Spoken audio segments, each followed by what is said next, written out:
मेरी सोच तो इसी एरिया में आती है। नहीं, आप मान लो कोई ये अनुभव तो करते ही रहते हो ना,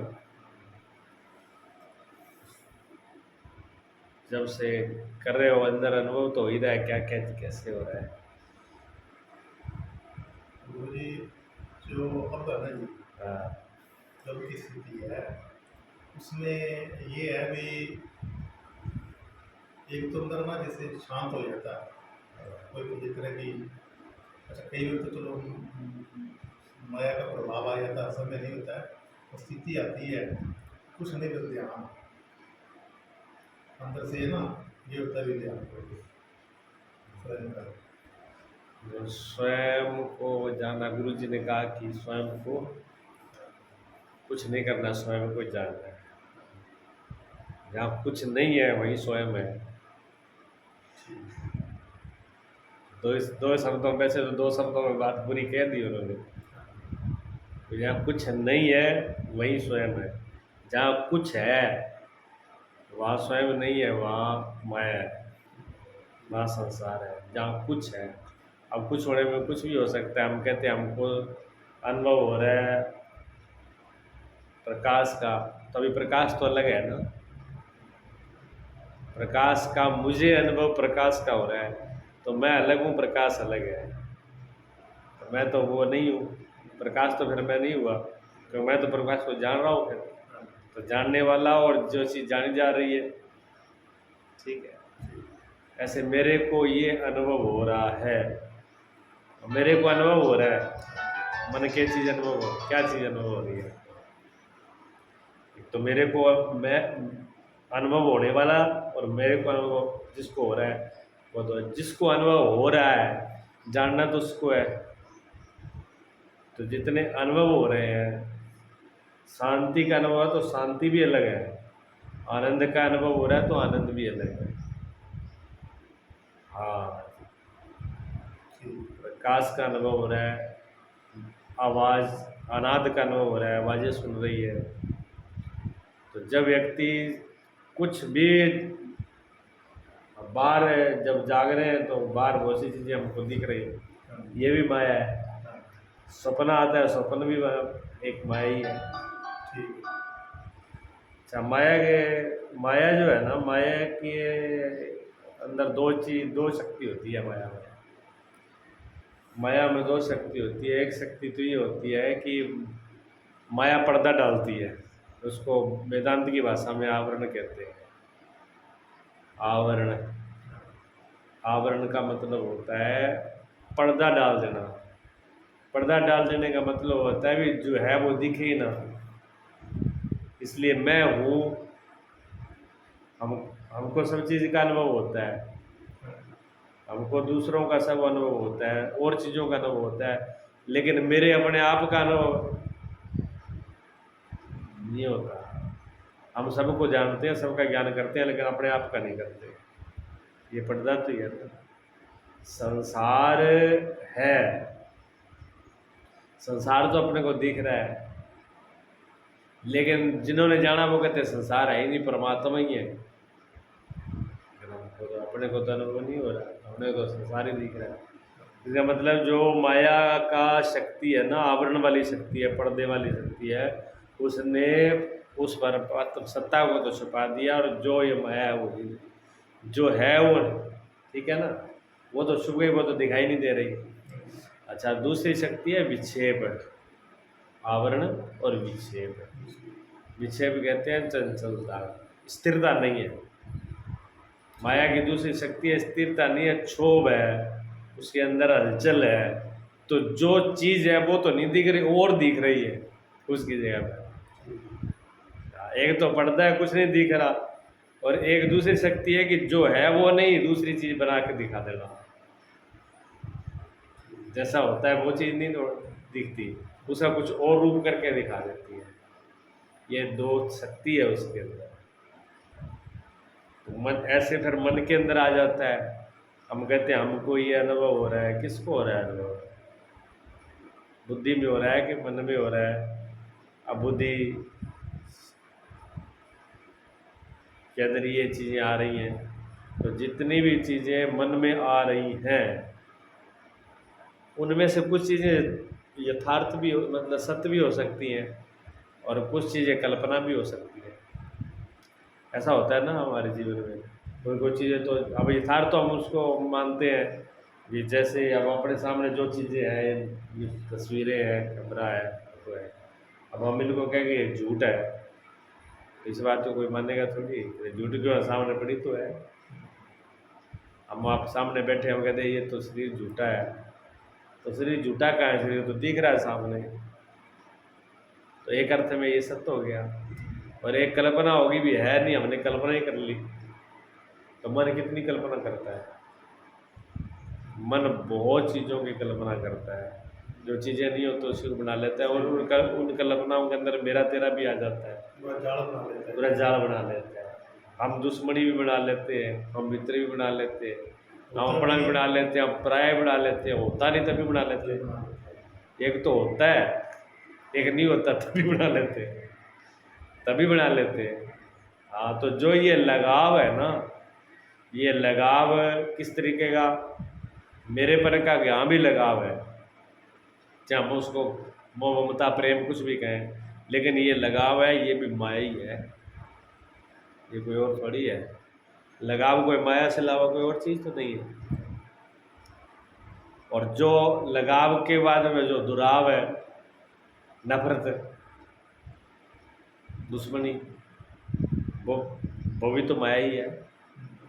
हमने मान ही लिया ना, अपने मन में इन चीज़ों को मान ही लिया हमने, तो बहुत सी चीज़ें हम अंदर से अपने करके मान लेते हैं, और बहुत सी चीज़ें हम पराई करके मानते हैं। तो मेरा तेरा, मोर तो तेरा, तुलसीदास जी कहते हैं मैं और मोर तोर ते माया, मैं मेरा और तेरा, कहते यही तो माया है। मैंने अहंकार, अहंकार हुआ, फिर अहंकार से ये मेरा है ये तेरा है, ये तो जगह मेरे तेरे से ही अहंकार बनता है।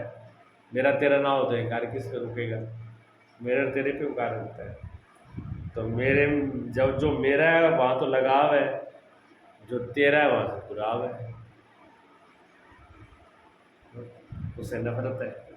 तो आदमी कहीं मित्रता में जी रहा है, कहीं दुश्मनता में जी रहा है, कहीं किसी में इसी प्रकार अंदर सुख और दुख है, मन में अंदर कुछ नहीं होता, तब कल्पना में भी हम बैठे बैठे बढ़िया स्वप्न देख रहे होते हैं, मतलब भाव कल्पनाओं का महल खड़ा कर लेते हैं, उसी में जीते थे हम।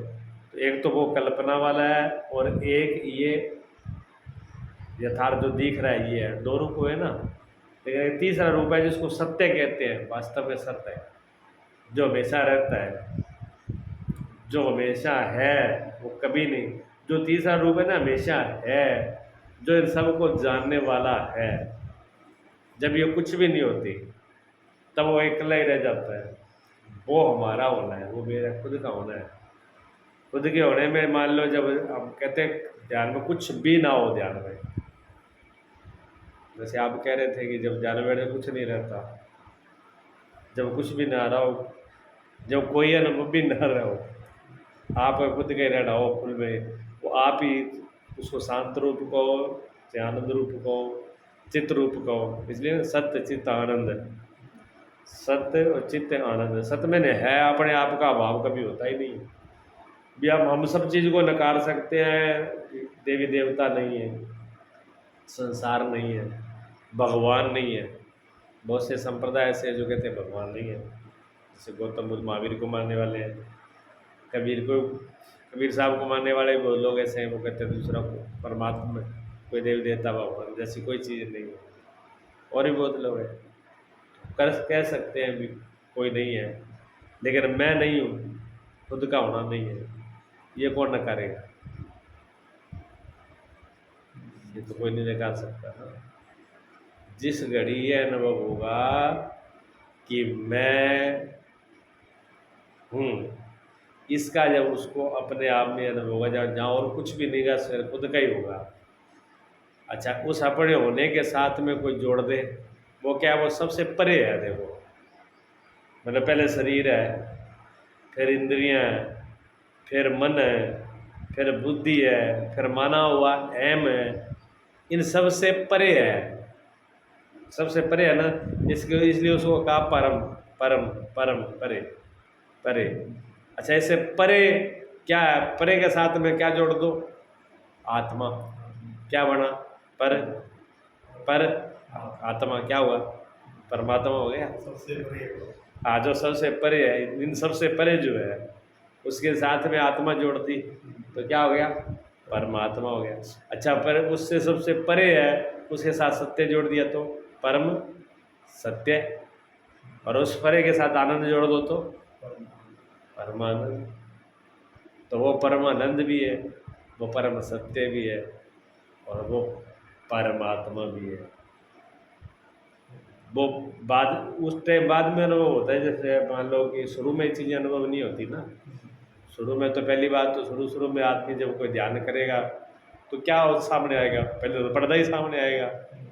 पर्दा क्या होगा कि कुछ दिख ही नहीं रहा, कुछ समझ में नहीं आ रहा। जैसे बच्चा पूरी नर्सरी में जाता है उसको समझ नहीं आता। हाँ, ये कोई चीज़ समझ में आ ही नहीं रही है। और फिर धीरे धीरे पहले विक्षिप्तता होगी, मन में इतनी बेचैनी है, आदमी थोड़ी देर बैठ के कहेगा क्या, बैठने में क्या है? ना कोई आनंद है, ना कोई शांति है, अंदर बेचैनी भरी हुई है।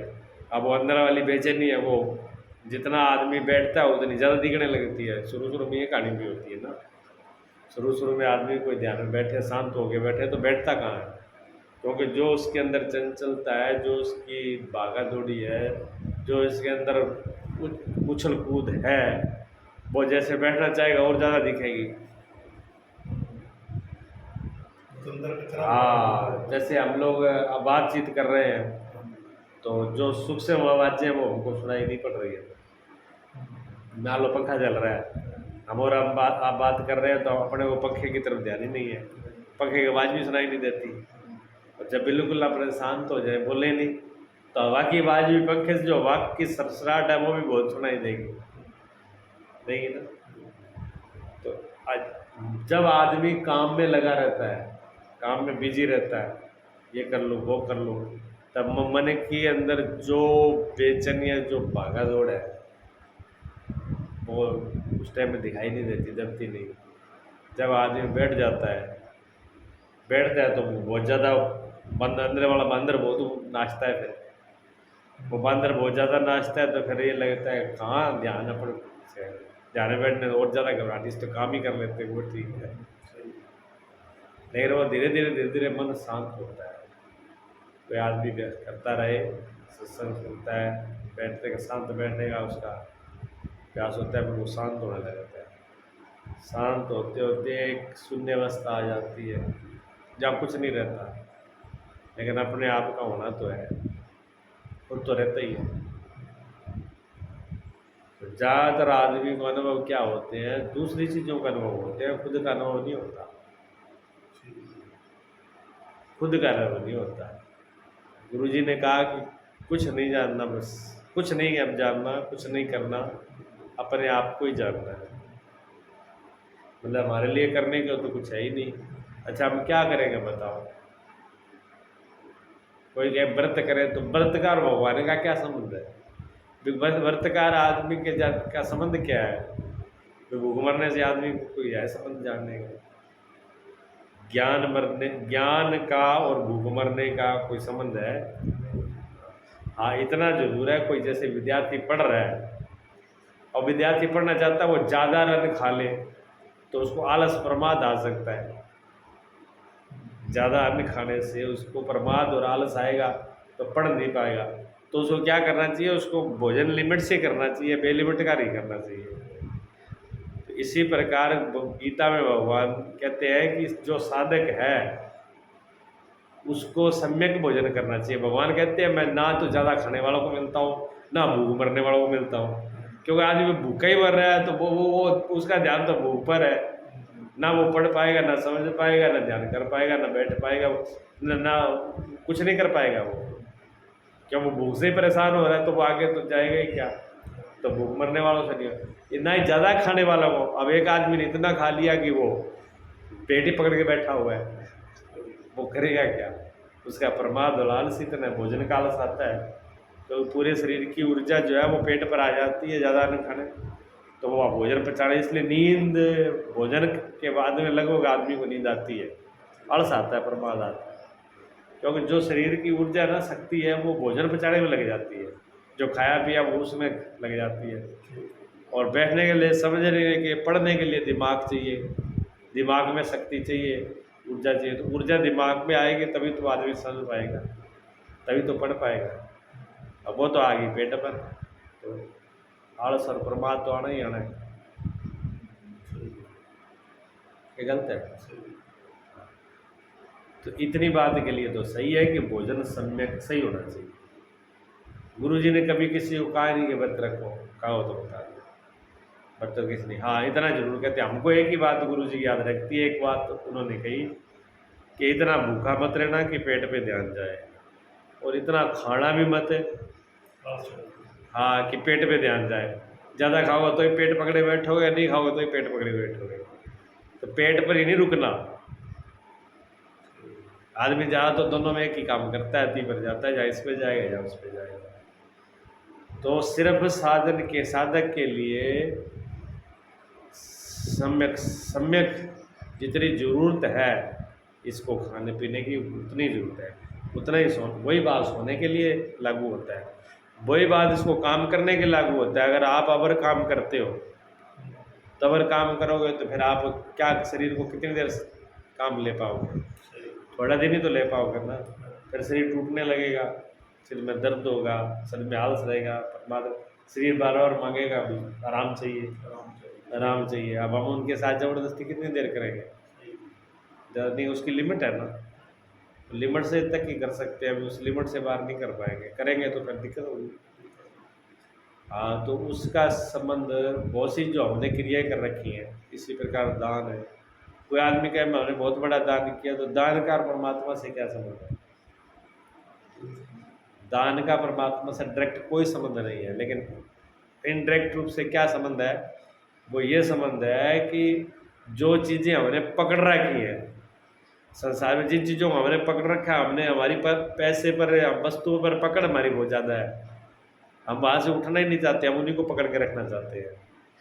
इसलिए दान देने वाला आदमी का है उस वृत्ति वहाँ से हट जाए, ये वस्तुएं और ये माया जो हमने पकड़ रखी है, तो जो व्यक्ति दान करने वाला है, उसको देने वाला है, उसकी वृत्ति वहाँ से हट जाएगी, उसकी पकड़ हट जाएगी, उसकी पकड़ कमज़ोर हो जाएगी, पकड़ ज़्यादा उस पर रहेगी नहीं। अगर कोई आदमी उसी से पकड़ रखे, अब उसका दुरुपयोग भी कर रहे हैं। दुरुपयोग ये है कि आदमी करता कम है, फिर गिनाता ज़्यादा है। थोड़ा बहुत अगर कर दे, फिर वो उसका प्रचार करता है, हमने ये कर दिया, मैंने ये कर दिया, मैंने किया, दूसरे के लिए मैंने ये किया, दूसरे को दान किया, पुण्य किया। वो 100 बातें करे तो उसने उसको वो जहर बना दिया, विष बना दिया। अब उसका मतलब कुछ नहीं रह गया। इसलिए कहते हैं कितना बड़ा भी धर्म कर्म हो, कितना बड़ा भी दान हो, पूजा पाठ हो, अगर उसके अंदर अहंकार मिला दो तो वो जहर मिला दिया, वो विष हो गया, जहर हो गया, उसका कोई फल नहीं है, वो तो और खतरनाक हो गया। तो इनका सीधा डायरेक्ट कोई भी उससे संबंध नहीं है। संबंध है विवेक से, समझ से, विवेक से। विवेक जागृत हो जाए, हाँ। और विवेक सत्संग के बिना, बिना सत्संग न विवेक होई, और राम कृपा बिना सुख न सुख। यही बात गुरु जी ने साथ में और बोली थी, आप यहाँ पे 2 घंटे सत्संग किया करो। अच्छा, तब ये बात भी थी। सत्संग सुनना है यहाँ पे, यहाँ पे तो नहीं, यहाँ पे इशारा कहते आप यहाँ पे आए करो 2 घंटे। हाँ सत्संग, क्योंकि ये बिना सत्संग के ये घटित नहीं होगा। वैसे आदमी मत्था पचाई करता रहे तो उससे काम होगा नहीं, इसमें सत्संग तो जरूरी है। सत्संग चाहे थोड़ा हो चाहे ज़्यादा हो, बिना सत्संग के वो वृत्ति शांत होती नहीं है। सत्संग करना बहुत जरूरी है, और बिना सत्संग के ये विवेक की जागृति होगी। हाँ, सत्संग भी ऐसा हो, संग मान का हो। जब भी घर बैठते हो तो कोई बात नहीं, उसका क्रिया पे ज़्यादा जोर नहीं होता, क्रिया कर्म पे नहीं, कर्म से माया की चीज़ तो उत्पन्न कर सकते हैं हम, माया की चीज़ तो कर्म करके उत्पन्न कर सकते हैं, लेकिन परमात्मा कोई किसी कर्म का फल थोड़ी है, इसलिए उसको कहा अकर्ता है। वो कर्ता नहीं है, अकर्ता है। जब अकर्ता है तो अकर्ता हो करके ही मिलेगा, वो कर्ता हो करके नहीं मिलेगा। जो अकर्ता हो गया वो उसमें प्रवेश कर जाएगा। इसलिए क्रिय निष्क्रिय, अक्रिय व्यक्ति कुछ भी नहीं करे, नाम भी नहीं, वह नाम स्मरण गए भी वो नहीं है भी नाम जपो आप। स्मरण, स्मरण का मतलब ये है ना, जो जहाँ बात स्मरण की आती है या आप स्मरण करो, वहाँ स्मरण करने का ये मतलब नहीं है कि आप किसी शब्द को पकड़ लो और उसको रट्टा लगाने लगो, नहीं। शुरू में जब शुरुआत के लिए तो साधकों के लिए ठीक है ये बातें, शुरू के लिए, लेकिन जिसकी स्थिति आगे जा चुकी हो, जो स्वयं को ही अनुभव करने की जहाँ आती है स्थिति, वहाँ ये जाप चुप काम नहीं करते, वहाँ जाप छूट जाता है। मान लो अब आपको विश्राम करना है, रुकना ठहरना है, आपने घर से क्या लक्ष्य किया, घर से आपने ये लक्ष्य किया कि मुझे आश्रम में जाना है, गुरु जी के पास बैठेंगे, दर्शन करेंगे, थोड़ी देर आराम, आपने ये लक्ष्य किया। तो यहाँ तक आने के लिए आपने साधन का उपयोग किया, मोटरसाइकिल का किया। अब मोटरसाइकिल से आए तो मोटरसाइकिल आपको गेट तक तो लेके आया, मोटरसाइकिल तो गेट पे खड़ा हो गया। अब आगे आपको आना है तो मोटरसाइकिल छोड़ के आना पड़ेगा कि तभी छोड़ा तभी तो आए ना। अगर वहीं आप बैठे रहते तो आगे गेट में प्रवेश थोड़ी करते, तो उस साधन को आपने वहीं छोड़ दिया, तब गेट में आप प्रवेश कर रहे हो। तो नाम सिमरन ऐसे जो साधन हैं, जब उसमें प्रवेश करना होता है स्वयं अपने आप, तो उनको गेट पे छूट जाते हैं वो। अगर कोई कहेगा हम छोड़े नहीं, वो पकड़ेंगे तो वो गेट पे ही खड़ा रहेगा, अंदर नहीं जाएगा, अंदर प्रवेश नहीं होगा। हाँ, जाइए को भी उसको करते करते पता नहीं लगता। अच्छा, स्मरण का अर्थ दूसरा है। स्मरण का अर्थ सिर्फ ये नहीं है कि जाप करना, ये अर्थ नहीं है। स्मरण का मतलब होता है याद करना। अब याद किसको करना है?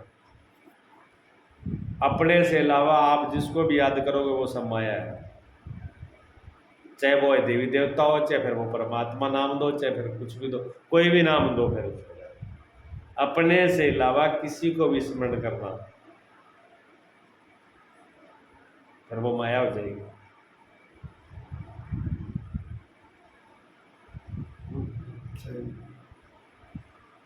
जब हम अपने से अलावा दूसरे को किसी को स्मरण करेंगे तो फिर दो हो जाएंगे, नहीं हो जाएंगे? दो हो गए ना, तो वहाँ फिर एक तो नहीं रहा, एक नहीं रहा तो फिर एक का नाम कैसे होगा? अब यहाँ पर आपके अंदर ये शंका हो सकती है ना, फिर जो परमात्मा का ध्यान करते हैं या गुरु का ध्यान करते हैं या दूसरे किसी ध्यान करते हैं, फिर उनका क्या होगा? आपके अंदर ये मन में आ गया होगा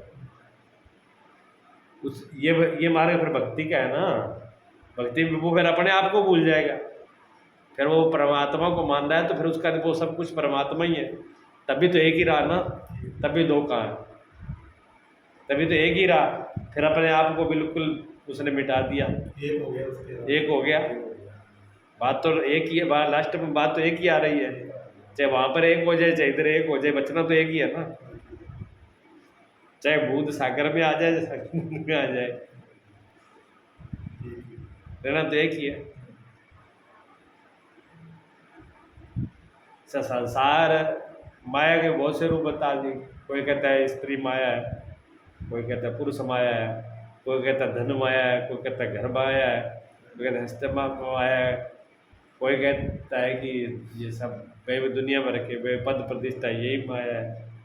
हाँ, लोगों का माया का बड़े बड़े रूप बना दिए। कबीर साहब कहते हैं कि ये ब्रह्मा के साथ ब्रह्माणी जी माया है, और विष्णु के साथ में लक्ष्मी जी माया है, शिव जी के साथ में पार्वती माया है, और तीर्थों में पानी माया है, कहीं पर्वती माया है। तो माया के बड़े बड़े रूप बताए। ये कहाँ माया नहीं, माया सबके अंदर है, किसी की ईर्ष्या में, किसी में किसी रूप में, कभी किसी रूप में।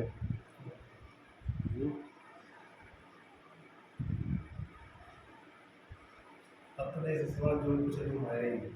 हाँ, बस यही है कि जहाँ मेरे से अलावा जो कुछ भी आ रहा है वो माया है। अब योगी योग करता है, योग साधना में बहुत सी रिद्धियाँ सिद्धियाँ, मतलब सिद्धियाँ प्रकट हो गई, रिद्धियाँ प्रकट हो गई, शक्तियाँ आ गई, ये भी होता है तो ये भी तो माया ही है। जो सिद्धि आ जाती है ना, हाँ। भगवान में ये कल्पना करते हैं, जैसे कोई मतलब में कोई कार्य जैसे हो गया, बहुत बार ऐसा होता है लगातार। हाँ जी। तो ये भी वो जैसे बहुत ही ये भी माया है, आदमी बैठ जाता है, हाँ। बढ़िया ये अपना काम होने लग गया ऐसे।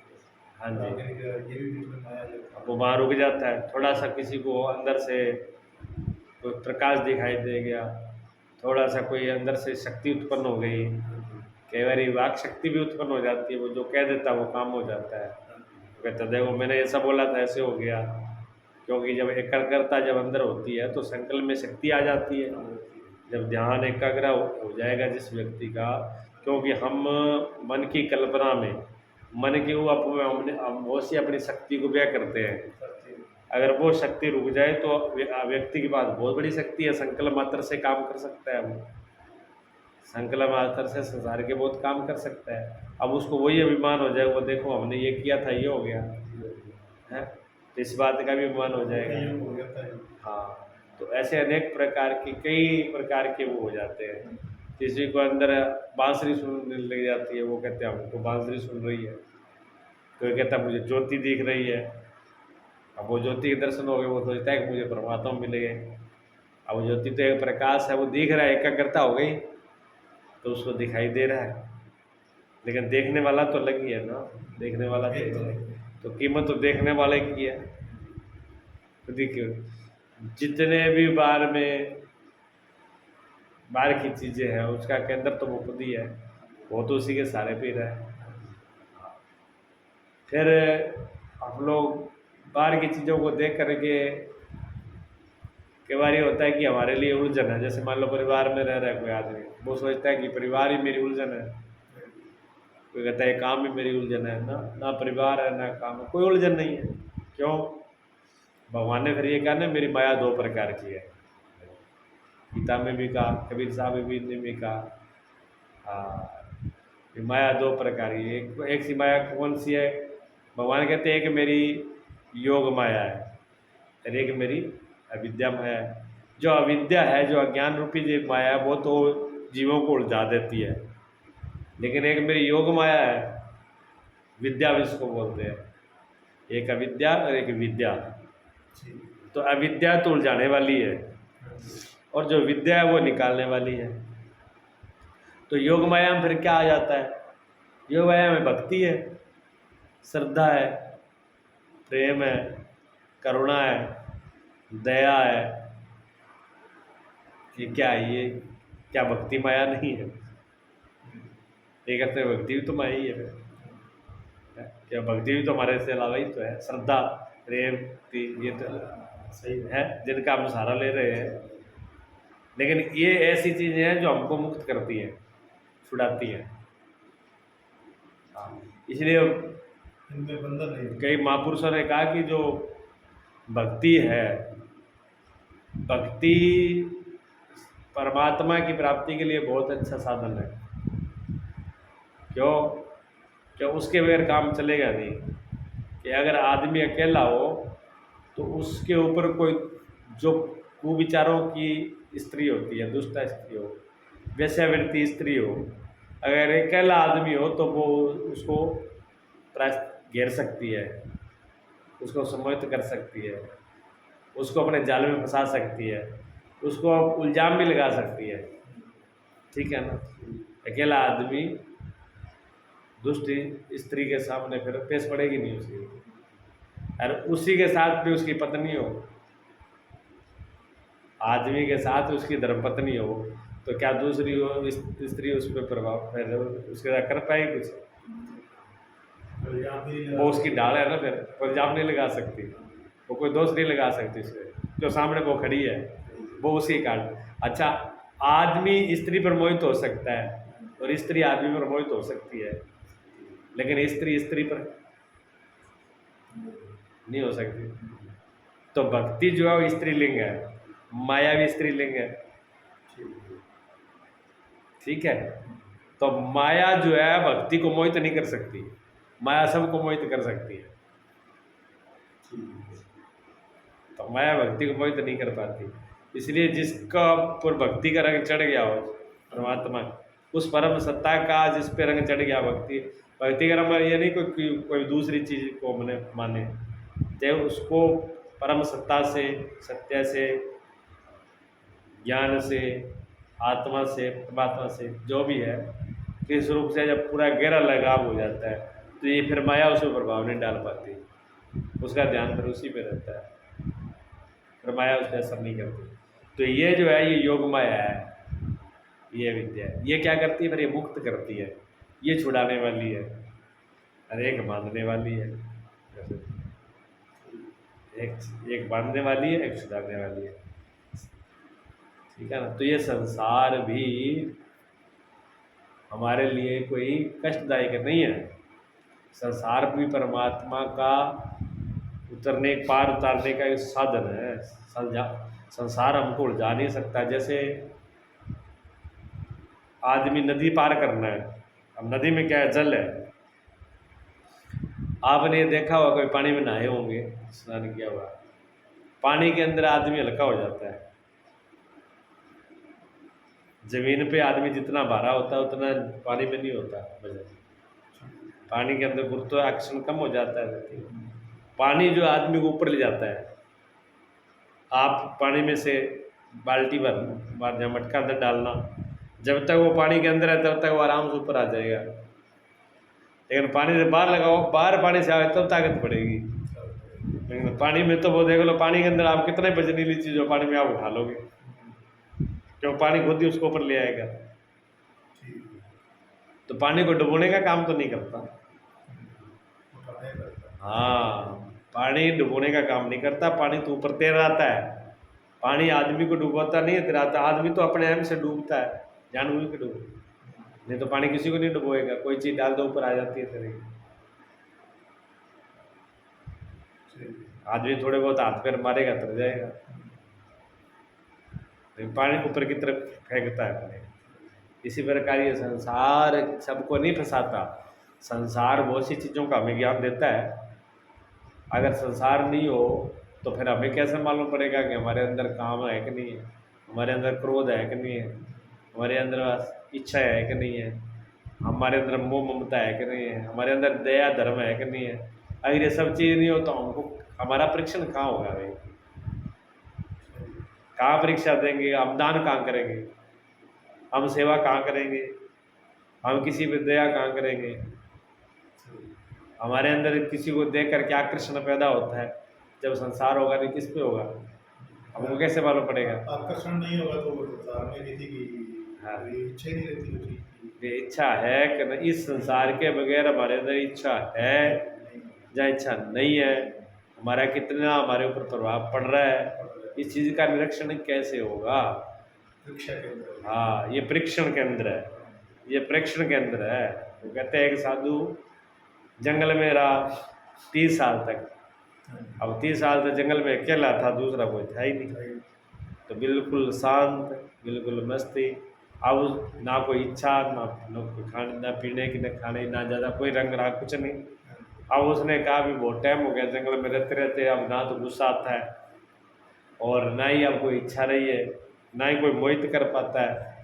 अब तो हम सब चीज़ों से छूट गए, अब तो हम परम सिद्ध हो ही गए। तो कहें चलो अब बाजार, अब वो आ गया बाजार में। अब बाजार में आया, बाजार में भी तो अब जंगल की तरह कोई ये तो है नहीं भी परीक्षा कृष्ण। अब बाजार में तो धक्का मुक्की है, अब भीड़ थी, एक मारा धक्का, धक्का मारते एकदम लाल पीला, तुझे पता नहीं मैं कौन हूँ? 30 साल से तपस्या करके आया और तू धक्का मार रहा है, दिखाई नहीं दे रहा तेरे को? अब उसे देगा बंद तो उसका हुआ, इसने धक्का मारा, पहले तो 2 झापड़ की लगा दूँ, लेकिन झापड़ नहीं मारे, गुस्से में 2-4 शब्द तो पूरे बोल दिए। उसके बाद में उसको समझ में आया कि तेरे 30 साल बेकारी थे, 30 साल बेकारी गए कि जो चीज़ हमने 30 सालों में बैठ के नहीं समझी, वो 1 मिनट में यहाँ सामने आ गई। अब जहाँ क्रोध भी आया है तो वहाँ कामना भी है, वहाँ इच्छा भी है, वहाँ ममता भी है। जहाँ माया का एक रूप है वहाँ माया के अनेक रूप है। तो जगत परीक्षण है, जगत हमारा परीक्षण है, गृहस्थी भी परीक्षण है। इसलिए कहा ना भी कोई चीज़ कोई कहीं भी बुरी नहीं है, हमारी समझ पे निर्भर करता है। कोई चीज़ बुरी नहीं है। आदमी कहता है लुगाई ने बांधा, लुगाई कहती है आदमी ने बांधा, नहीं बांधता, कोई नहीं बांधता है किसी। हमारे ऊपर निर्भर है, हम बनना चाहेंगे तो ही बन पाएंगे। कहते हैं नरसिंह जी की पत्नी खत्म हो गई, नरसिंह जी की पत्नी खत्म हो गई तो उन्होंने कहा चाहिए भगवान का परम कृपा है। पत्नी होती तो पत्नी मुड़जे रहते, घर गृहस्थी में लगे रहते, भगवान का भजन नहीं कर पाते। अब भगवान ने भजन के लिए टाइम दे दिया तो वो उन्होंने उसी को ही रास्ता बना लिया। बाबा अपने सत्य के मार्ग पे चले गए, भगवान की भक्ति में लग गए। अच्छा, कबीर साहब की पत्नी इतनी आज्ञाकारी थी, लोग इतनी आज्ञाकारी थी कि उन दोनों में कभी लड़ाई होती नहीं थी। दोनों का तालमेल इतना बढ़िया। तो किसी आदमी कहते हैं कि किसी आदमी ने कहा कि घर में पति पत्नी सुखी रहे कैसे। कबीर साहब है देख लो, इनका कभी झगड़ा होता ही नहीं। तो कबीर साहब से पूछ लें, वे गृहस्थी में रह के पति पत्नी बड़े आनंद और मस्ती में रहे, कोई आपस में तनाव ना हो, कोई खींचता नहीं हो, इसका कौन सा राज है। तो वो कबीर साहब के पास गए। तब दोपहर का टाइम था, दोपहर का टाइम था। तो उसने कहा कि जी हम तो पूछने के लिए आए, आप भी गृहस्थी में रह कर के भी आप फकीर हो गए और कभी आपके दोनों के अंदर खींचातानी नहीं हुई, कोई आप एक दूसरे में बाधा नहीं हुई, इसका राज क्या है। उन्हें कोई बात नहीं, कबीर साहब ने कहा कोई बात नहीं, बैठो बताएंगे राज। अभी आप जो है चाय पानी पीजिए। तो उन्होंने कहा लोई लाइटन जला के लेके आओ। दोपहर के टाइम में जब लाइटन का कोई काम ही नहीं जलाने का, कबीर साहब ने आवाज़ लगाया, उन्होंने कहा तुरंत लाइटन जगा के ले आके पकड़ा दी। ये लोग कुछ भी नहीं कहा उन्होंने, हाँ ना। फिर उन्होंने कहा कि ऐसा है, चलो मेहमान आए हैं, भगत जी आए हैं, भगत जी के लिए और हमारे लिए कप चाय बना दो। चाय बनाई, चाय की जगह पर क्या मीठा तो चीनी शक्कर की जगह नमक डाल दिया। अब चाय कड़वी थी, ले के रख दी। कबीर साहब ने पी के गिलास रख दिया। अब वो आदमी चाय पिए रहे कि कबीर साहब की तरफ देखे, भी मीठे की तरह ठोक रखा, नमक चाय तो कड़वी कर रखी है और ये बंदा बोलता ही नहीं, चुपचाप पिए जा रहा है। पहले तो उन्होंने ये देखा भी आदमी में गलत आ गया, ये आदमी पागल है, ये ज्ञानी गुनी कुछ नहीं है, ये अब पागल है। ये दोपहर को लाइटर मंगा रहा है जगह के, क्या फ़ायदा लाइटर से जब प्रकाश तो वैसे ही बहुत है, इसकी बुद्धि खराब है। और फिर इसकी लुगाई भी उससे भी ज़्यादा बेवकूफ़ है, वो भी ये नहीं कहती भी क्या मना नहीं किया भाई अब तुम क्या करोगे, दोपहर में क्या लाइटर है, तुम्हारा दिमाग खराब है। वो भी ला के पकड़ा गई और फिर ये कड़वी चाल है, चुपचाप पी दी इन्होंने सारा। चलो वो सो के उसने पी लिया, उसने कहा एक बार मत्थे लगे अपना उत्तर ले लो, चलो क्या करना है। चाय पीने के बाद उसने कहा महाराज अब तो हमारा समाधान करो। कबीर साहब ने कहा अभी समझ में नहीं आया, बस गृहस्थी में सुखी रहने का यही राज है। केवल हमने लाइटर का कहा तो वो लाइटर एक बारी भी उसने सवाल नहीं किया भी दोपहर में तुम क्या कर रहे हो, चुपचाप रख दिया। और वो भूल गई, चाय में चीनी की जगह पर नमक डाल दिया, तो हमने भी कोई शिकायत नहीं करी। जब आप समय कोई शिकायत नहीं है तो घर गृहस्थी सुखी है। हाँ, भी शिकायत नहीं है तो बात खत्म हो गई। तो जीने का यही गृहस्थी में जीने का, सुखी जीने का ढंग है, एक दूसरे को स्वीकार कर लेना, एक दूसरे को स्वीकार कर लेना। अंत में हम एक दूसरे को स्वीकार नहीं कर पाते तो हमारी खिंचतानी हो जाती है। तो कबीर साहब की पत्नी इतनी अनुकूल थी, इतनी अनुकूल होने के बाद भी वो भक्ति से रोक नहीं पाई। मतलब कबीर साहब की भक्ति में कोई फर्क नहीं पड़ा। उनकी पत्नी इतनी अनुकूल थी तो कोई फर्क नहीं पड़ा। और नरसिंह जी की पत्नी खत्म हो गई तो भी उनको कोई फर्क नहीं पड़ा, तभी उसमें लग गए। ठीक है। तुकाराम जी थे और एक नाथ है। एकनाथ जी की पत्नी इतनी कर्कशा थी, इतना स्वभाव खराब था कि वो बिना लड़ाई के, बिना गाली के बात ही नहीं करती थी। हाँ, एक बार एकनाथ जी, उनकी भी कहानी है। एक बार एकनाथ जी वो सत्संग सुना रहे थे, उसको उनको कहा कि चाय लेके आओ। वो चाय लेके आई उनकी पत्नी, चाय लेके आई। अब वो सत्संग के अंदर उनका ध्यान था, बात चल रही थी। अब कई बार प्रसंग ऐसा होता है कि वो पूरा ध्यान उसी में होता है और वो कहना भी जरूरी होता है। अब वो ले गए, उसने कहा लो चाय।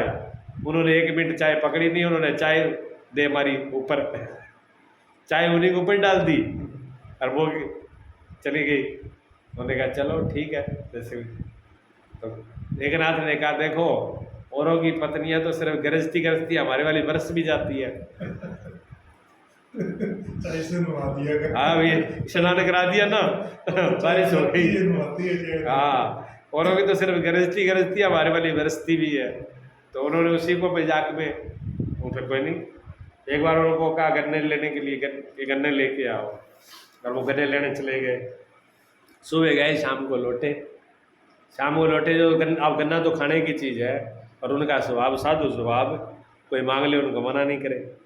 अब बच्चे सब उनसे बड़े वो थे, रास्ते में आए, बाबा एक गन्ना, बाबा एक गन्ना, बाबा एक गन्ना। बाबा सबको बांटते रहे। घर तक आए तब गन्ना एक बचा। अब एक बचा तो मन में सोचते आ रहे कि गन्ना तो एक बच्चा है और एक मैं और एक पत्नी है, 2 जने हैं। अब 2 में गन्ना कैसे, कौन लेगा, मैं खाऊंगी या पत्नी खाए, दोनों में एक ही खा पाएगा। ऐसे करते करते शाम को घर लौटे। पत्नी ने कहा आ गए? कहा आ गए। ले आए गन्ना? कि ले आए। कि कहाँ है? तो हाथ में एक था। क्या सुबह से निकले और हाथ में एक लेके आए, बाकी तो बच्चों को बांट दिए मैंने, बच्चे मांग रहे थे मैंने दे दिए। तो पत्नी ने वो एक गन्ना लिया और पकड़ के एक नाथ में ठोक दिया, वो 2 टुकड़े हो गए। 2 टुकड़े हुए थे। नाथ ने कहा ये आपने तो मेरी समस्या ही हल कर दी। हम ये सोच रहे गन्ना एक है, आदमी 2 है। इसको कौन लेगा? अब आधा तू ले लो, आधा मैं ले लेता हूँ, आधा तुम खा लो, आधा मैं खा लेता हूँ, कहानी खत्म होगी। तो कहते एक नाथ की पत्नी कर्कशा स्वभाव की थी, विरोधी स्वभाव की थी, तभी उनकी भक्ति को रोक नहीं पाई।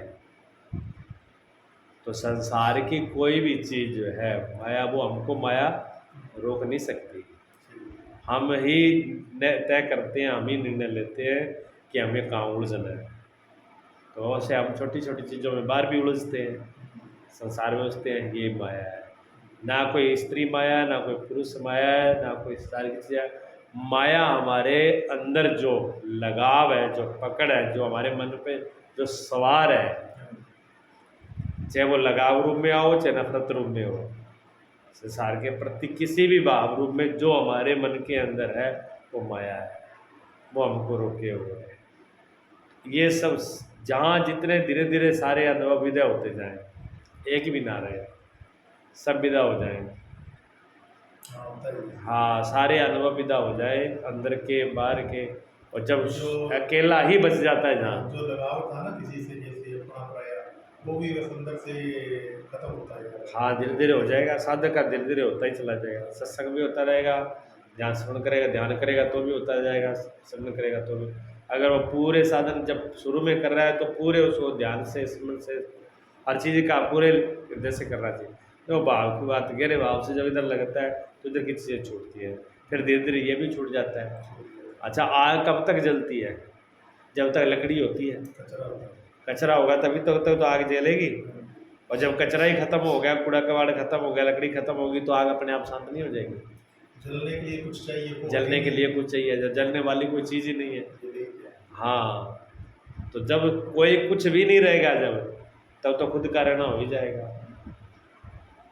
तो गुरु जी की कृपा है, जो गुरु जी ने, देखो सदगुरु इशारा ही तो करते हैं।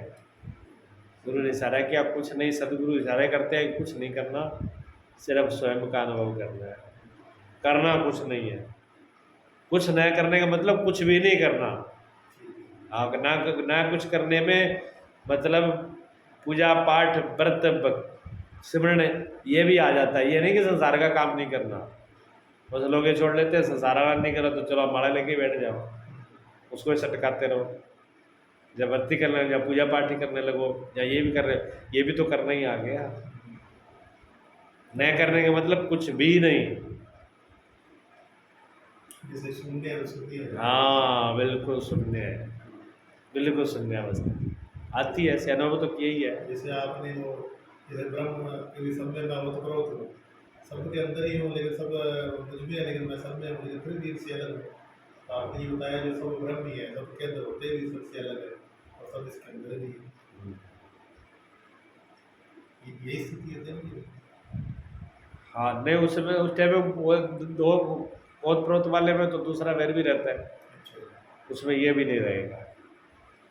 जब हाँ पूरी राष्ट्र में स्थिति आएगी तो फिर उसमें ये थोड़ी रहता है ना, फिर तो अपने अलावा दूसरे देखो, अगर दूसरी चीज़ ओत प्रोत तो जब होगा जहाँ दूसरी चीज़ का अनुभव होगा, जहाँ दूसरे का रहे ही नहीं, स्वयं के अलावा स्वयं की जब अपने आप में जब पूरा ठहराव होता है तो फिर दूसरा कोई अनुभव नहीं है वहाँ पे।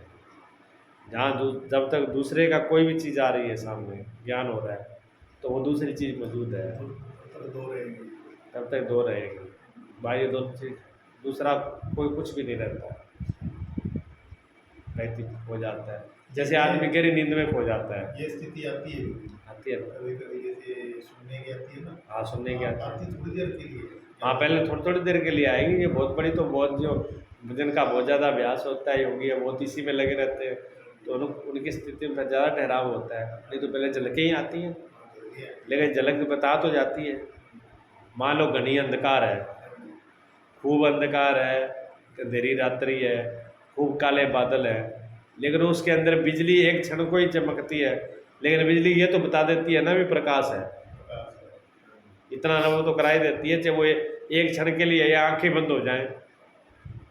ये अंधेरा तो नहीं, प्रकाश भी तो है। हाँ इतने अंधेरे के अंदर भी प्रकाश है, और वो प्रकाश जब होता है तो पूरा अंधेरा गायब हो जाता है। वहाँ कोई फिर कोई अंधेरा नहीं रहता है, जहाँ तो प्रकाश ही रहता है, जहाँ पर अंधकार है, दोनों में एक ही चीज़ रहती है, दो नहीं रहती। वो चाहे थोड़ी देर की झलक आए, लेकिन वो उस टाइम में पूरा उजाला कर देती है। उस झलक से इतना अनुभव हो जाता है भी प्रकाश है, इतना तो पक्का ही हो गया ना। तो ठहराव तो फिर धीरे धीरे उसको होता है, जैसे जैसे अभ्यास करोगे वैसे वैसे उसका अभ्यास बढ़ जाएगा, वैसे वैसे वो स्थिरता आने लगेगी, जैसे जैसे बढ़े वैसे वैसे उसकी ठहराव आने लगेगा। और ठहराव में फिर जब पूरा झलक में उसको अंदर इतना हौसला और ताकत आ जाती है कि हाँ इसके अलावा भी कोई जीना है, कोई चीज़ है, सही है। इतना तो आ ही जाता है। फिर बार बार उसी का ही चिंतन होता है। अब जो हाँ झलक के बाद में जब अब जो सिमरन हो रहा है, झलक आने के बाद में अब जो याद आ रही है उसको सिमरन कहते हैं। सिमरन वो है, एक तो बिना किसी अनुभव जाने ही, मान लो हम किसी चीज़ को हमने देखा ही नहीं, उसको हम याद करें तो कैसे याद करेंगे बताओ?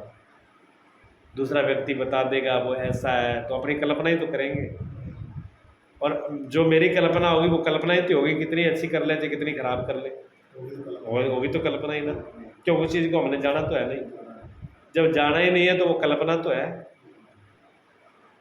और एक बार उसको जान लिया, जो थोड़ी देर की मुलाकात हुई, ज़्यादा देर की मुलाकात तो नहीं है, क्षण मात्र की मुलाकात है, लेकिन मुलाकात तो हुई। और वो मुलाकात होने के बाद में क्या वो भूलेगा?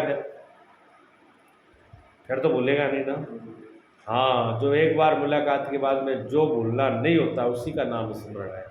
स्मरण वही चीज़ है, फिर वो जाती नहीं है, उसके बाद फिर तड़प बढ़ती है, फिर तड़प बढ़ती है, बिल्कुल सही बात है। फिर वो तड़प लेके जाती है वहाँ पर। तो भक्ति की शुरुआत तो वहीं से होती है, जिन्होंने एक बार स्मरण किया, एक बार उसकी झलक पाई है, स्मरण उनका सुनो, फिर उनका रहते नहीं तो फिर तड़प बेचैनी, यानी मैं तो प्रेम दीवानी, मेरा दर्द ना को जाने को। हाँ, वो जो दर्द है वो फिर पीड़ा बढ़ती है, वो उसको लेके जाती है, वो तो है यात्रा।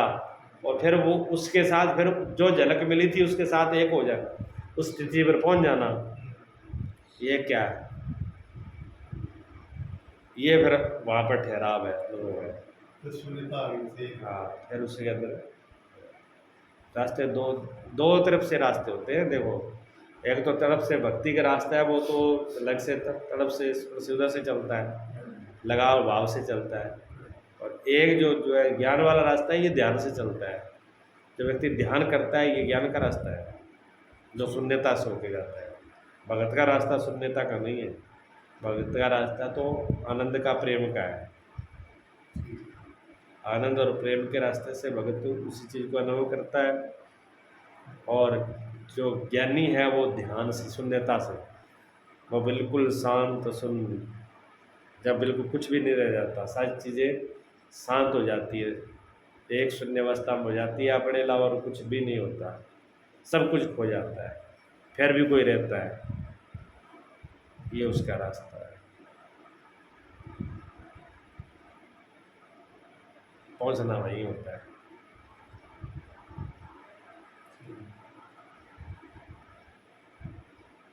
क्या अनुभव किया, हाँ जी। क्या समझ में आई, अनुभव क्या किया? हाँ, हम गुरु जी बस हमें सुनने के लिए ही आखिरी जो सुनने, जब तक दो है तब तक तो दूसरे का ध्यान रहता ही, जब एक हो जाए शून्य ही। नहीं, ऐसी अवस्था आई ना, कभी तो आई, वो देखी तो है, हाँ, ही देखिए। उनका अनुभव तो किया ही है। तो यहाँ नहीं कि वहाँ पर आनंद नहीं होता, उसमें आनंद भी होता है, शांत होता है। क्यों वहाँ ना सुख है ना दुख है। जो सुख और दुख की जो अवस्था नहीं है, वही तो आनंद की अवस्था है।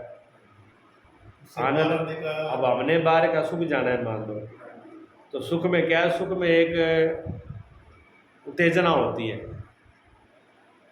सुख हमेशा ही किसी विषय को लेकर के होता है, किसी विषय के साथ संयोग होने से सुख की अनुभूति होती है।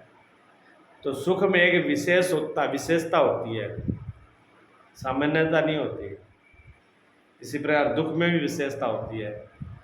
दुख के लिए भी दूसरा चाहिए, सुख के लिए भी दूसरा चाहिए। सही। सुख और दुख दोनों के लिए किसी के साथ संपर्क दूसरा चाहिए ना। हाँ, संपर्क लगाव होगा तभी सुख दुख होगा। जो हमारी पसंद की चीज़ होगी उससे सुख आएगा, और जो हमारे पसंद की चीज़ नहीं है उससे दुख तो उत्पन्न होगा। वो कुछ भी हो सकती है। मान लो सर्दी है, सर्दी हमको पसंद नहीं है तो हम सर्दी से हम दुखी होंगे। गर्मी है, गर्मी हमें पसंद नहीं है तो गर्मी से हम दुखी होंगे। अच्छा, गर्मी हमें पसंद है तो कैसी भी गर्मी हो, हमको सुख मिल रहा है ना। तो दूसरे से हमने उसको अपना उसे लगाव कर लिया, तो उससे हमको उसका अनुभव हो रहा है। इसी प्रकार एक ही आदमी है, एक ही व्यक्ति से एक आदमी उसे सुखी हो रहा है, एक दुखी हो रहा है। जो उसको अपना मित्र मानता है वो तो सुखी होता है, और जो उसको अपना शत्रु मानता है वो दुखी होता है। व्यक्ति तो एक ही है। इसी प्रकार सूर्यो उदय हुए, बहुत से ऐसे जीव हैं जिनको प्रकाश होता नहीं, उनके लिए सूर्य दुश्मन की तरह लग रहा है। सूर्यों का लगे पता ही नहीं है, सूर्य से कोई लेना देना नहीं। सूर्यों को अपने आप में तो कोई लेना देना नहीं किसी से, प्रकाश है। वो तो प्रकाश रूप है। उससे बहुत से लोग दुखी भी हो रहे हैं, सुखी भी हो रहे हैं। ये तो चोर है, प्रकाश है। हाँ, चोर को तो हम जिस हमारे सुख दुख के लिए दूसरे की आवश्यकता है, चाहे लगाव रूप में हो चाहे अलग रूप में हो। जहाँ ये दोनों नहीं है वो शांत अवस्था है। उस शांत अवस्था का नाम ही समाधि है। उससे बाहर बाहर आने को होता ही नहीं। कोई जैसे शून्य अवस्था है, उससे बाहर आने पर बार बार उसकी याद आती है कि वो स्थिति दोबारा फिर आएगी, उसी में जाती है। नहीं, उसकी याद आना तो ठीक है, याद आना तो ठीक है, लेकिन अगर हम उसके लिए ज़बरदस्ती करेंगे कि वो स्थिति हमको आए, उसको ज़बरदस्ती लाना चाहेंगे तो वो नहीं आएगी। क्योंकि जो ध्यान में समाधि की अवस्था ऑटोमेटिक स्वाभाविक आती है, ज़बरदस्ती नहीं आ सकती। हम ध्यान के साथ ज़बरदस्ती नहीं कर सकते। ज़बरदस्ती करेंगे किसी, जैसे नींद के साथ ज़बरदस्ती की जा सकती है। कोई आदमी सोना चाहे और वो कहे कि मैं नींद को ज़बरदस्ती लेके आऊँ, तो क्या ज़बरदस्ती नींद आ जाएगी? जितनी ज़बरदस्ती करेंगे उतनी नींद दूर भाग जाएगी। नींद तो तब आएगी जब आप नींद की याद ही मत करो, नींद को याद ही मत करो, आप अपने में आराम से लेट जाओ या अपने में मस्त हो जाओ, नींद आपको पता ही नहीं चलेगा कब आ गई। नींद आती है तो पता ही नहीं चलता कब आ गई, याद करने से नींद थोड़ी आती है, याद करेंगे तब तो नींद दूर रहेगी। इसी प्रकार आदमी अगर ध्यान के साथ करना चाहे कि ध्यान मेरे को घटित हो जाए, जब मैं ध्यान करके रहूँगा, जहाँ ध्यान लगाऊंगा, नहीं, ध्यान सहज स्वाभाविक ही आता है। सही बात। ठीक है ना। और उस ध्यान के अंदर वो जो अनुभव होता है वो भी सोच के नहीं होता, उसके अंदर जो भी झलक आती है वो भी सोच के नहीं होती, वो भी अपने आप ही होती है। अब दोबारा आदमी वो उसी पे कोशिश करता है कि ज़बरदस्ती आए, तो बस वही तो गड़बड़ हो गया। इसलिए कहा करना कुछ नहीं है, इसी पे आ जाओ लौट के भी, करना कुछ नहीं है, छोड़ देना है, अक्रिया हो जाना है। जो कुछ हो रहा है वो है अपने आप में, जो होना है वो अपने आप में है। मेरा होना कभी खोता नहीं है, सिर्फ हम भूल गए। मेरे से अपने आप से कभी भी कोई दूर हो नहीं सकता, अपने आप को कभी कोई खो नहीं सकता, लेकिन अपने आप को कोई भूल सकता है। सिर्फ आदमी भूला है, खोया नहीं है। ना तो खोया है, ना ये गुम हुआ है, ना कि मिटाने का तो कोई चीज़ ही नहीं है, मिटने वाली तो है ही नहीं, मिटने जैसा तो कुछ भी नहीं है। मिटना बनना ये तो बार बार ऊपर ऊपर हो रहा है, और जहाँ मिटना बनना हो रहा है वही तो माया है। जहाँ मिटना बनना कुछ नहीं हो रहा वो माया थोड़ी है। इसलिए गुरुजी कहते हैं, महापुरुष भी कहते हैं कि जो जो हमारे मन में पकड़ है मार की, बस वो माया है। जब पकड़ छूट जाती है तो कुछ नहीं। और उस पकड़ को छुड़ाने के लिए क्या करते हैं, पहले तो पकड़ होती है, अच्छा उस पकड़ को छुड़ाने के लिए क्या करते हैं, एक पकड़ को छुड़ाने के लिए फिर दूसरी चीज़ पकड़ाते हैं। किसी आदमी को नशा छुड़ाना हो तो डॉक्टर क्या करेंगे, डॉक्टर पहले नशा छुड़ाएंगे तो वो कहेंगे जी नशा ऐसे नहीं छूटेगा, तेरे को थोड़ी बहुत दवाई देनी पड़ेगी। अब वो दवाई भी क्या है, वो भी तो नशा ही है, लेकिन तरीका बदल दिया, या डोज कम कर दी, धीरे धीरे करके उसको कम कर देंगे। एक को छुड़ाने के लिए एक पकड़ाई तब वो पकड़ पाए, और उसको पकड़ा के फिर करना क्या, दूसरे को छुड़ाना है। छोड़नी दोनों को ही है, दोनों को ही छोड़ना है। अब वो दवाई धीरे धीरे करके उस दवाई को भी बंद कर दिया, छूट जाएगा। तो ये अविद्या है, ये अविद्या सीधी नहीं छूटेगी, फिर किसे, विद्या से छूटेगी। विद्या ही मैं, अविद्या को में भक्ति भी कह सकते हैं, विद्या में कह सकते हैं, विद्या में सत्य भी आता है, विद्या में ज्ञान भी है। विद्या में ज्ञान, अब अज्ञान अविद्या है तो विद्या ज्ञान है, ठीक है ना। लेकिन उसके अंदर जहाँ ठहराव होता है, ना वहाँ फिर ना ज्ञान है ना ज्ञान है, दोनों नहीं है। वो अवस्था ऐसी है या ज्ञान है ज्ञान दोनों ही नहीं है। इसलिए ज्ञानी कभी अपने आप को ये नहीं कहता भी मैं ज्ञानी हूँ, स्थिति यही आ जाती है। अब वो कहता है क्या है, क्या हूँ, क्या कहूँ, अब उसकी जो है उसको क्या कहूँ। हाँ, कबीर साहब ने कहा कि बताओ क्या कहते परमात्मा है, उसे कबीर साहब कहते हैं है कहूँ तो है नहीं, और ना भी कही जाए ना भी, अगर मैं को भी है तो वो तो है जैसा कुछ है नहीं, और ना भी अगर मैं को नहीं है तो वो है ना, उसको कैसे करूँ। तो कहते है कहूँ तो है नहीं, और ना भी कही न जाए, हाँ और ना के बीच में साइबरा समाए, हाँ और ना के दोनों के बीच में समा रहा है वो। ये सारे हैं महापुरुषों के, लेकिन ये जो उसमें गोता लगाता है, जो उसके अंदर ये चीज़ें वहाँ पहुँचता है, उसको ये चीज़ें अनुभव होती है, तभी ये समझ में आती है। जब तक यानी जो व्यक्ति समझना चाहता है, जो इधर चलना चाहता है, जो अपने आप की तरफ ध्यान देना चाहता है, वो तो इन चीज़ों को अनुभव करेगा। और जिस व्यक्ति को इधर जाना ही नहीं है, समझना ही नहीं है, जो पूरे संसार में माया में मस्त है, उसके लिए ये रास्ता बहुत कठिन है। वो सुनना भी नहीं चाहता, समझना भी नहीं चाहता, जाना भी नहीं चाहता। सारी बात जो आदमी सुनने के लिए तैयार नहीं है वो समझेगा क्या, और जो समझने के लिए तैयार नहीं है वो करेगा क्या है? वो उसमें जिएगा क्या? तो ये उनके लिए थोड़ी करता है। हालांकि मानव माता परमात्मा ने मानव मात्र को ये अधिकार दिया है, हर मानव इस चीज़ का अधिकारी है। अपने आप को जानने के लिए ऐसा कौन व्यक्ति है जो स्वतंत्र नहीं है, जो नहीं जान सकता? सभी के लिए है। अगर हमको पहाड़ी पर चढ़ना हो तो पहाड़ी पर कोई व्यक्ति, हर व्यक्ति नहीं चढ़ पाएगा। जिसके पास ताकत है, सामर्थ्य है, कोई चढ़ पाएगा। सबके लिए तो वो रास्ता नहीं है। किसी को बहुत बड़ी डिग्री प्राप्त करनी है तो हर किसी की समर्थता तो नहीं है। किसी को पद प्राप्त करना है तो हर किसी की समर्थता नहीं है। कोशिश सभी हाँ। कर सकते हैं, चढ़ेगा तो कोई लेकिन अपने आप में, किसी को अपने आप में साथ बैठना ही है ना, तो किसके लिए? विश्राम करने के, परिश्रम करने के लिए तो हर किसी की ताकत नहीं है, लेकिन विश्राम करने के लिए विश्राम तो सभी कर सकते हैं। और बिना विश्राम के कोई जी सकता है? जी भी नहीं सकता। पूरी दुनिया में कितने ही आदमी काम करे, भागा दौड़ी करे, अगर वो आराम नहीं करे तो क्या जी पाएगा? बिना आराम के कोई जी नहीं सकता। आराम हमारा स्वाभाविक स्वरूप है, लेकिन आराम में हम नहीं जीना चाहते। हमको तो काम चाहिए हर वक्त। आदमी दौड़ता है काम के लिए, और काम से हार जाता है, थक जाता है, फिर बैठ जाता है, फिर विश्राम में चला जाता है।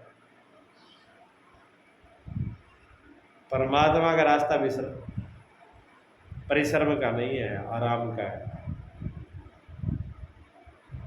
लेकिन आदमी इसको समझ इसलिए नहीं पाता क्योंकि बाकी सारी चीज़ें परिश्रम से पैदा होती है, करने से पैदा होती है।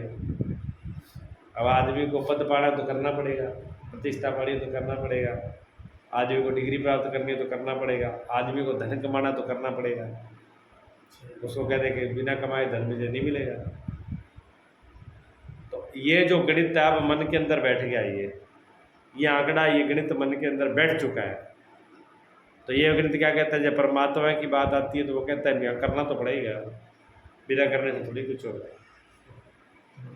जबकि ये रास्ता है कि जहाँ सारा करना छूट जाए, करना तो है ही। हाँ बिल्कुल, झील शांत हो तो चंद्रमा का प्रतिबिंब प्रत्यक्ष हो जाएगा। यहाँ तो झील बिल्कुल शांत चाहिए।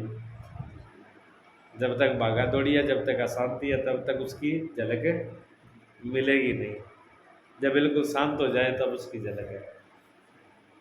शांत होना बहुत जरूरी है, और शांत हम होना नहीं चाहते। अभी आज ऐसा हो रहा है, भागा दौड़ी। छोड़ना ही पड़ता, अपने आप छूटता रहता है। छोड़ना तो कुछ पड़ता ही नहीं है, अपने आप ही पड़ता छूट ही रहना। क्या चीज़ नहीं छूट रही? अगर छोड़ने की दृष्टि से देखो तो क्या चीज़ है जो हमारे साथ रह जाती है? क्या छूट नहीं रही सब? है। देखो, शरीर हमारा दिनों दिन जा रहा है, इंद्रियां हमारी जा रही हैं, बाहर की वस्तुएं हमारी जा रही हैं। अच्छा, बाहर का व्यक्ति कोई धोखा दे दे, यानी बाहर का व्यक्ति, हमने जिसको खास मित्र माना है वो हमको छोड़ के चला जाए तो हमें दुख और पीड़ा होती है। हम कहते हैं देखो दूसरे व्यक्ति ने हमें धोखा दे दिया, वो हमको छोड़ के चला गया। अरे धोखा नहीं दिया, ये प्रकृति का नियम है, जो आया वो जाएगा, छूटेगा। जो प्रथा है वो छूटना ही छूटना बदलाव तो है। हमारी सांसें रोज हमको छोड़ के जा रही हैं। हमारा शरीर, इस शरीर को कितना हम खिलाते पिलाते, नहाते धुआते, संभालते, सब कुछ इसके साथ कर रहे हैं, यही जा रहा है। मन आपके कितना नज़दीक है? मन आपको कितनी बार बदलता है आपका? क्या वो आपको साथ दे रहा है? आप तो कहते हो मैं शांति से रहूं, पर मन तो आपको अशांत कर देता है। बुद्धि है, बुद्धि के विचार क्या एक बने रहते हैं? कितने रूप बदलता है बुद्धि, कितने रूपों में बदलती है रोज। कभी उसी चीज़ को हम निश्चय कर लेते हैं, उसी को निश्चय कर लेते हैं। बुद्धि उसी चीज़ को सही बता देती है, उसी को गलत बता देती है। आज जिसको बुद्धि सही कह रही है, कल उसी को गलत कह देती है। आज बुद्धि जिसको मित्र मान रही, कल उसको दुश्मन मान लेगी। आज जिसको बुद्धि दुश्मन मान रही, कल उसको मित्र मान लेगी। बुद्धि आज जिसको अमृत मान लेगी, उसी को जहर मान लेगी। जिसको आज जहर समझ रही है वो कल अमृत हो जाएगा। बुद्धि कितने निर्णय ले रही है, कितनी बार बदल रही है, तो ये बदलना तो परिवर्तन है, सब छोड़ के जा रहे हैं ना। जहाँ सुख मिलता है उसको अपना मान लेते हैं। हाँ, तो ये सब छोड़ के तो जा ही रहे हैं। तो सो जब छोड़ के जा रहे हैं तो फिर इनको पकड़ने से क्या पकड़ जाएगा ये? तो छोड़ना नहीं है, छूटा हुआ है, पकड़ो मत। छोड़ना तो कुछ भी नहीं है, सब छूटा ही हुआ है। जो पकड़ने की जो इसकी कल्पना है बस वही तो है, इसको बांधे हुए है। छूटा तो वही है। हाँ, जड़ चेतन ग्रंथि पड़ गई, चाहे जड़ चेतन ग्रंथि पड़ गई, यद्यप मिर्सा छूटत कठिनाई। कहते हैं जड़ और चेतन की ग्रंथि पड़ गई, क्या कठिनाई का यद्यप मिर्सा, कि यद्यपि झूठी है वो है नहीं, क्योंकि अगर सचमुच ही होती तो खोल ली जाती। अगर कोई सचमुच का ही क्या, अब कोई चीज़ हमको दिख रही है वो है नहीं, अगर वो सचमुच ही हो तो हम उसको ख़त्म कर दें। जब वो है ही नहीं और फिर दिखे, फिर उसका क्या करोगे? अगर ग्रंथि में कहते हैं गांठ है, कोई गांठ है लगा दी, जड़ और चेतन की गांठ है, अगर वो वास्तव में ही गांठ हो तो फिर हर कोई खोल लेता उसको। कहते गांठ है नहीं पर दिख रही है, पड़ गई, है नहीं पड़ गई, बस यही तो गड़बड़ है, भी है नहीं और फिर भी पड़ गई, तो फिर क्या करो अब? जड़ चेतन ग्रंथि बढ़ गई, यदव मिर्शा छूटत कठिनाई, वो झूठी है इसलिए छोड़ने में कठिनाई है, अगर वो सच होती तो छोड़ी भी जा सकती थी। यह शरीर जड़ है, कभी भी चेतन नहीं रहा, ना चेतन है ना चेतन रहेगा, ये जड़ है जड़ ही रहेगा, ठीक है। लेकिन ये चेतन जिसे दिख रहा है, ये बोलता है, खाता है, पीता है, बढ़ता है, घटता है, मरता है, ये सारी इसमें सब क्रियाएं हो रही हैं। अब क्रिया इसमें हो रही है तो लग रहा है कि ये जिंदा है, लेकिन जिंदा तो नहीं। शरीर किसी का जिंदा है, मुर्दा ही तो है। चेतन इसमें जो चेतना है वो, अच्छा वो चेतना कभी मरती नहीं है, वो चेतना तो हमेशा चेतना ही रहती है, लेकिन जब शरीर मरता है तो ये लगता है कि चेतना ही मर रही है। तो आदमी कहता है मैं मर जाऊंगा, मैं जन्म लिया, मैंने जन्म लिया, मैं मरा, मैं मर रहा हूँ, मैं घट रहा हूँ, मैं दुखी हूँ, मैं सुखी हूँ, मैं ये हो गया वो हो गया। तो ये अपने आप उस स्वरूप को तो भूल करके शरीर को मान लिया इसमें, शरीर वाला उसमें आ गया, शरीर के गुण आत्मा में, आत्मा के गुण शरीर में। यही गांठ है, यही माया है, ये झूठी है फिर भी प्रतिष्ठानी है। खुले कैसे? समझ से, समझ आ जाए तो खुली खिलाई है। बात समझ की। अगर विवेक उत्पन्न हो गया, समझ हो गया, समझ का नाम ही प्रकाश है, वो आगे तो बात खत्म हो गई। अंधेरे में ही रस्सी पड़ी हुई है, अंधेरे में रस्सी पड़ी हुई है, रस्सी में सांप दिख रहा है, सर्प दिख रहा है, तो वो दोष अंधेरे का है, ना रस्सी का ना सांप का है। वहाँ प्रकाश कर दो, ना डंडा मारना पड़ेगा, ना भगाना पड़ेगा, ना सपेरे को बुलाना पड़ेगा। डंडा मारोगे तो वो सांप मरेगा नहीं, वो सांप झूठा है। जो रस्सी में सर्प दिख रहा है वो डंडे से नहीं मरेगा, आपको याद आ रही है क्यों? वो सच्चा है, सच्चा तो नहीं है ना, झूठा ही तो है। सही बात। सच्चा होता तो डंडे से मरता, डंडे से नहीं मरेगा तो क्या कान में लिए बुला लो, सपेरा बुला के उसको पकड़ लो, तो सपेरा किसको पकड़ेगा? सच्चा होता ही तो पकड़ेगा, झूठे का क्या पकड़ेगा? हाँ वही गांठ है। तो वहाँ सिर्फ क्या कि अंधेरे, अंधेरे की वजह से वो दोष उत्पन्न हो रहा है, इसलिए वहाँ प्रकाश ले आओ तो बात खत्म हो जाएगी। अच्छा फुल अंधेरा हो, एक ये गहराई से देखो, अगर वहाँ पर पूरा ही अंधकार हो तो फिर रस्सी नहीं दिखेगी। अगर पूरा अंधकार हो तो रस्सी नहीं दिखेगी, जब रस्सी नहीं दिखेगी तो सर्प भी नहीं दिखेगा। जो रस्सी में सर्प दिख रहा है वो पूरे अंधकार में नहीं दिखता, वो थोड़ा सा हल्का प्रकाश होता है तब दिखता है कि कुछ है, इतना तो प्रकाश है भी, यहाँ कुछ रखा है, लेकिन ये स्पष्ट नहीं कि ये रस्सी एक सांप है, थोड़ा थोड़ा दिख रहा है भी रस्सी, जब रस्सी की जगह सांप हो रहा है। इसी प्रकार अगर किसी को ये ज्ञान हो, जब बिल्कुल ही ज्ञान ना हो, मूर्ख हो, तो उसको तो कोई फिर ना कोई माया है ना कोई यार, वहाँ तो कुछ भी नहीं है, फिर तो ना फिर जड़ है ना चेतन है, न ज्ञान है ज्ञान है। जहाँ पूरा अंधकार है, जहाँ पूरा ज्ञान ही है, वहाँ कुछ भी नहीं है। इसलिए मनुष्य के अलावा जहाँ बिल्कुल ही जड़ ऐसी चीज़ें हैं जो जड़ है, उनमें क्या है, उनको सुख दुख है ही नहीं। तो मनुष्य में थोड़ा तो ज्ञान है ना, थोड़ा ज्ञान है तभी तो भ्रम हुआ ही है। या तो पूरा ही ज्ञान हो जाए तो रट्टा खत्म हो जाए, और जब पूरा ही अज्ञान हो तब भी कोई समस्या नहीं है। अंधकार जाता है, प्रकाश होता है। हल्का सा प्रकाश है, अंधकार जाता है, तभी तो समस्या है। प्रकाश पूरा हो जाए, पूरा ही प्रकाश हो जाए फिर तो वो वहम ही नहीं रहता ये सब। फिर बस वो भ्रम है, वहम का नाम ही तो भ्रम है। अगर भ्रम मिट गया तो बात खत्म हो गई ना। वो भ्रम ही तो माया, ये वहम, ये भ्रम, ये जो इसमें जो है यही माया है।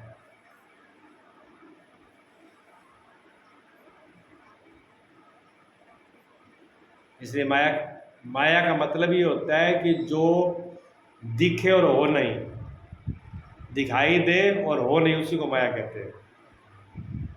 ठीक है ना। सर्प दिख रहा है लेकिन है नहीं, ये माया है। संसार दिख रहा है नहीं, ये माया है। मेरापन दिख रहा है नहीं, ये माया है। औरों का तेरापन दिख रहा है लेकिन है नहीं, ना कोई मेरा ना कोई तेरा है जो है वो एक ही है। जो नहीं है वो दिख रहा है, यही माया है। और जो है उसका ज्ञान हो जाना, यही ज्ञान है। ये माया से छूटना है।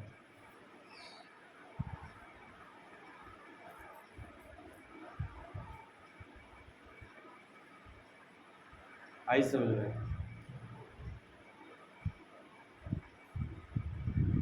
और कोई बात?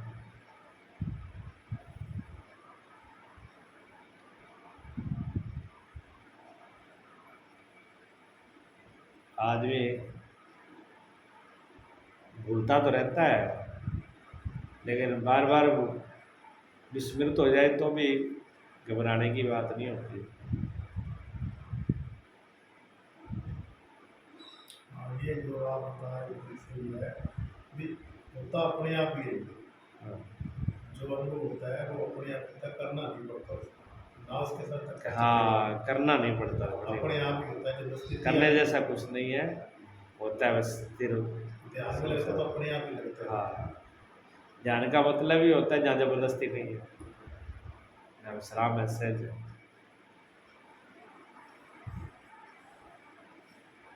नहीं ठहराव होता है।